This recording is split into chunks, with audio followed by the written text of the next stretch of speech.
So, Indian Overseas Bank just dropped some pretty huge news. Their most profitable quarter ever. Today, we're going to dive deep into how they pulled off this incredible turnaround and, more importantly, what it all means for what's next. Let's jump right in. All right, let's start with the big one, the number that's got everyone talking. 1,226 crores.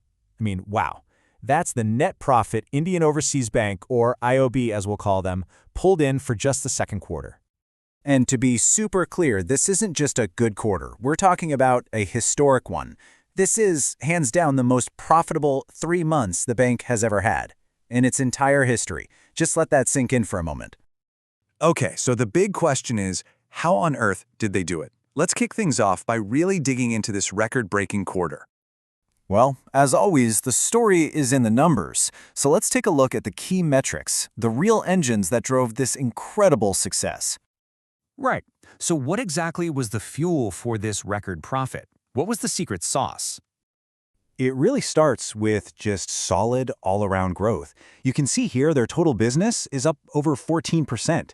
But the real eye-popper is the gross advances. That's basically their loan book. It jumped by almost 21% compared to last year. So yeah, they are definitely lending more and really expanding their core business. But here's the kicker. It's not just about getting bigger for the sake of it. This was seriously profitable growth. The bank's core earnings, what they make from lending, their net interest income, leapt by more than 20%. So they're not just handing out more loans, they're actually making a lot more money from them. That's a huge deal.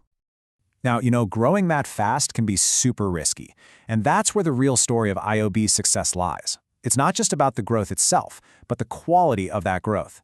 And that brings us to the absolute foundation of this turnaround, how well they're managing their assets and controlling risk. Okay, before we get into the nitty-gritty, let's just quickly nail down a term you're going to hear a lot, NPA. It stands for non-performing asset. But really, you can just think of it as a bad loan. Simple as that.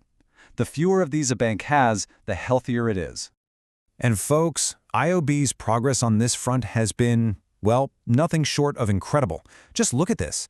In a single year, they've chopped their gross NPAs from 2.72% all the way down to 1.83%.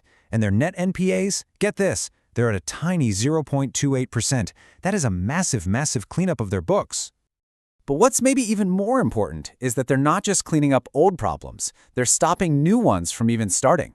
Check out their slippage ratio. That's the rate that good loans turn bad. It is at a mind-blowingly low 0.11%. That tells you the risk management is absolutely on point. And the bank's leadership knows exactly why. The executive director, Jay Dupta-Roy, said it themselves. They have very, very tight control on slippages. It all points to just how solid their control systems are now. This isn't luck. This is a deliberate, well-executed strategy. So, okay, they've got record profits, their books are clean, they've built this rock-solid foundation. What's next? Where does IOB go from here? Let's check out their game plan for keeping this engine running full steam ahead. Which, of course, leads us to the big question for the future, right? How are they going to build on this incredible momentum they've got going? Well, their strategy is, let's just say it's ambitious, and it's coming from all sides. First, they're going big on physical branches. More than 240 new ones are in the works. To pay for all this, they're raising a cool 4,000 crores in new capital. And get this, they're already a digital powerhouse. 98% of their transactions are digital. On top of all that, they've got a 15,000 crore pipeline of corporate loans just waiting for the green light. I mean, this is a full court press for growth.